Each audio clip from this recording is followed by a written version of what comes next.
வணக்கம். மோரிஸ் பண்ணை விலாக்லேருந்து ஸ்ரீவித்யா சண்முகசுந்தரம் பேசுகிறேன். எல்லாம் நல்லா இருக்கீங்களா? நாங்கள் நல்லாயிருக்கோம். இன்றைக்கி நம்ம மோர் மிளகாய் எப்படி பண்ணுறதுங்கிறத பார்க்க போகிறோம். இது ஒரு 6 கிலோ மிளகா இருக்குது. இந்த மிளகா நாங்கள் என்ன பண்ணுவோம்னா கோணி ஊசியால் குத்தி எடுத்துருவோம். சில டைம் அருவாமனையில் ஓரத்தில் அரிஞ்சும் போட்டுருவோம். நான் எப்படின்னு காமிக்கிறேன் பாருங்கள். இந்த மாதிரி ஓட்டையை போட்டு கோணி ஊசியில் வச்சு ஓட்டையை போட்டு கோணி ஊசியில் இப்படி மிளகாவை குத்தி எடுத்து போட்டு மோரில் ஊற வச்சு எடுத்துருவோம். இதெல்லாம் குத்தி முடிச்சுட்டு காமிக்கிறேன் பாருங்கள்.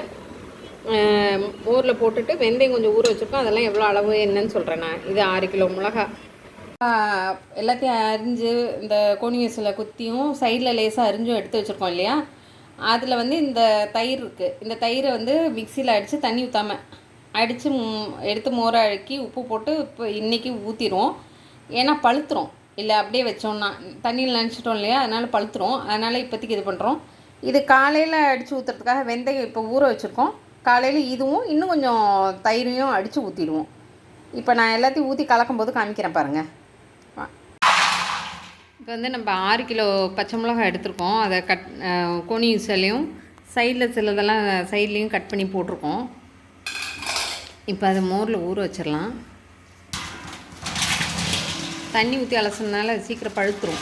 அதுக்காக இப்போ மோர் ஊற்றி கலந்து வச்சிடறோம். உப்பு இதெல்லாம் போட்டு காலையில் இன்னும் நிறையா மோர் ஊற்றிடுவோம். மோர்னால் நான் தண்ணி ஊற்ற மாட்டேன். அப்படியே தயிரை அப்படியே அடித்து வச்சுருப்பேன், அவ்வளோதான். 6 கிலோவுக்கு ஒரு புடி உப்பு,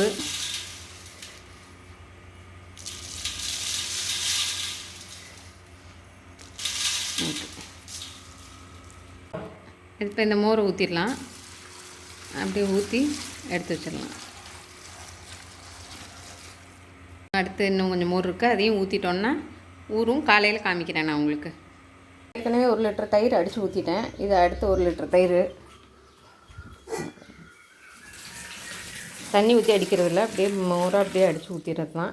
இது இன்னும் அப்படியே 2 நாளைக்கு வீட்டிலே வச்சு ஊற வைக்க வேண்டியதான். நான் கலந்துட்டு காமிக்கிறேன் பாருங்கள்.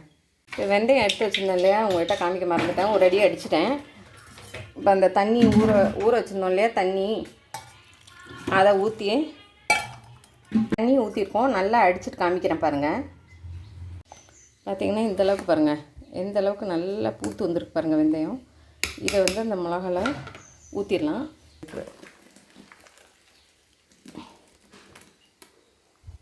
இப்போ பார்த்திங்கன்னா ஏற்கனவே வெந்தயம் அரைச்சி ஊற்றிட்டேன். இது செகண்டு இதையும் மேலே ஊற்றிடலாம். ஊற்றிட்டு இப்போ தயிர் நேற்று ஒரு 3 லிட்டர் ஊற்றிருந்தோம். இப்போ மறுபடியும் 3 லிட்டர் ஊற்றிடுவேன்.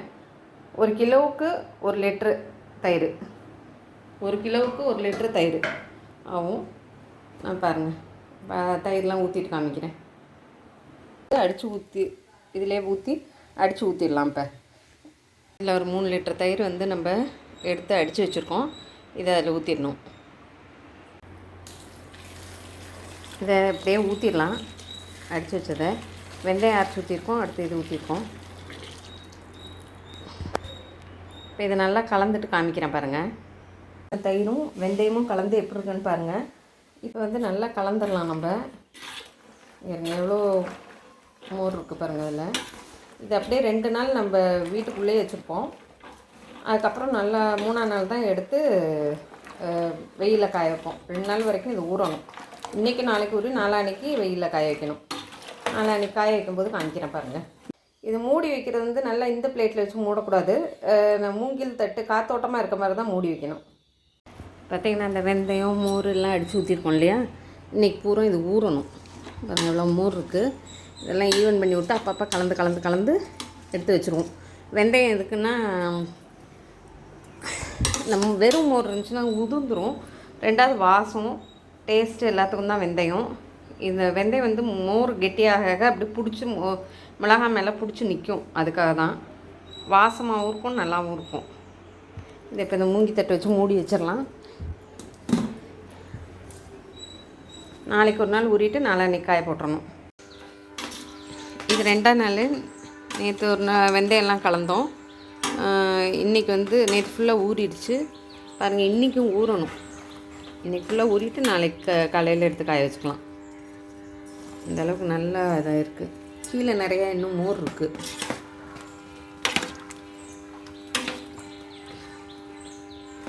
இதை அப்பப்போ கிளறி விட்டுக்கிட்டே இருப்போம். மூங்கி தட்டு வச்சு மூடிடுவோம். ஃபுல் டைட் வச்சு மூடக்கூடாது.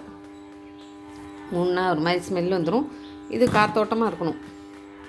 அடுத்து 7 கிலோ மிளகா போட போகிறோம். மோர் மிளகா போட போகிறோம். அதுக்காக தான் இப்போ உப்பு போடுறாங்க. 1 கிலோவுக்கு ஒரு பிடி உப்பு, 1 கிலோவுக்கு 1 லிட்ரு தயிர்.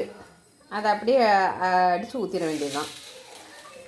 இப்போ தயிர் அடித்து ஊற்ற போகிறேன். இன்னும் தயிர் இருக்குது. இது 3 லிட்டர் தயிர் இருக்குது. இன்னொரு 3 லிட்டர் தயிர் உள்ளே இருக்குது. அடுத்து இதை அடித்து முடிச்சுட்டு அடுத்து அதை அடித்து ஊற்றிடுவேன். பார்த்திங்கன்னா நேற்று ஒரு நாள் காய வச்சு எடுத்துருக்கோம். காஞ்சிருக்கு பாருங்கள். இப்படி வதங்கிடுச்சு. அப்படியே மோர் ஃபுல்லாக இருக்குது பாருங்கள். இப்போ இது இன்றைக்கி மறுபடியும் வடிச்சிட்டு இன்றைக்கி காய வச்சு எடுத்து வைக்கணும். நம்ம மோரையும் வெயிலே வச்சிடணும், இல்லைன்னா ஸ்மெல் வந்துடும். அதே மூங்கி தட்டு மேலே வச்சு அப்படியே வச்சு வெயிலில் வச்சிட்டோன்னா மோர் இதாகிடும். இதை இன்றைக்கி காய வைக்கணும். இந்த மோர் ஃபுல்லாக தீர்ற வரைக்கும் நம்ம திருப்பி இதில் போட்டு எடுத்து வைக்கணும். இப்போ பிளேட்டில் எடுத்து வச்சுட்டு காமிக்கிறேன் பாருங்கள். காலையில் இந்த மாதிரி எடுத்து வச்சுருவோம். ஆளுக வர்றதுக்கு முன்னாடி அவங்க வந்தோடனே எல்லாத்தையும் எடுத்து வெயிலில் வச்சுருவாங்க.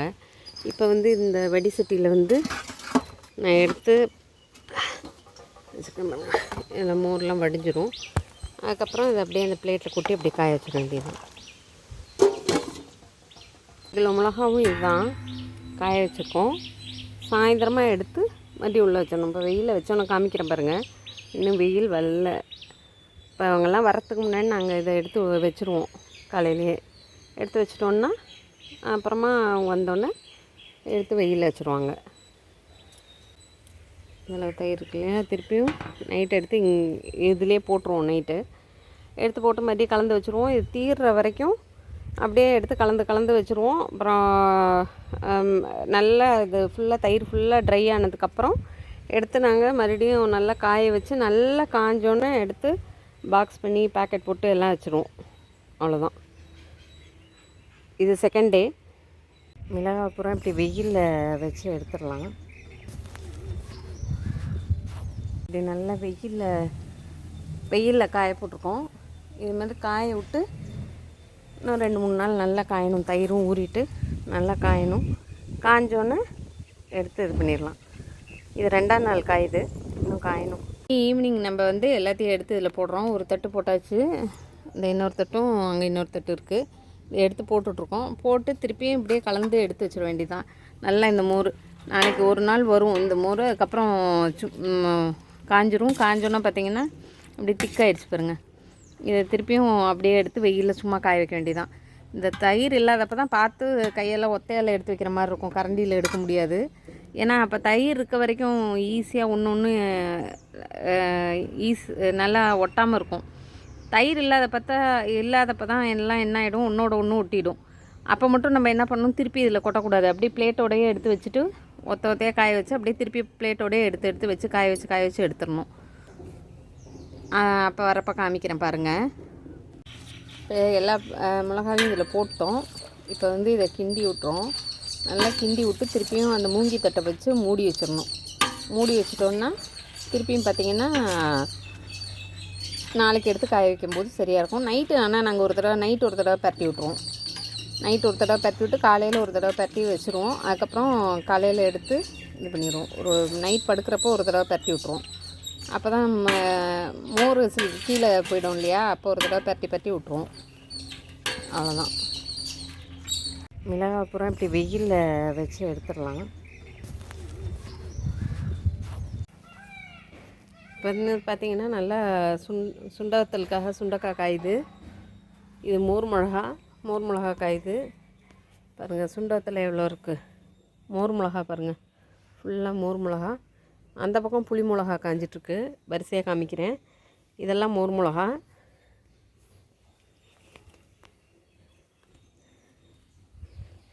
இதெல்லாமே பாருங்கள் சுண்டவத்தல். இது மோர் மிளகா. இதெல்லாம் மோர் மிளகா. இப்போ இழுத்து வெயிலில் வைக்கணும். நிழலில் இருக்குது. மோர் மிளகா மடி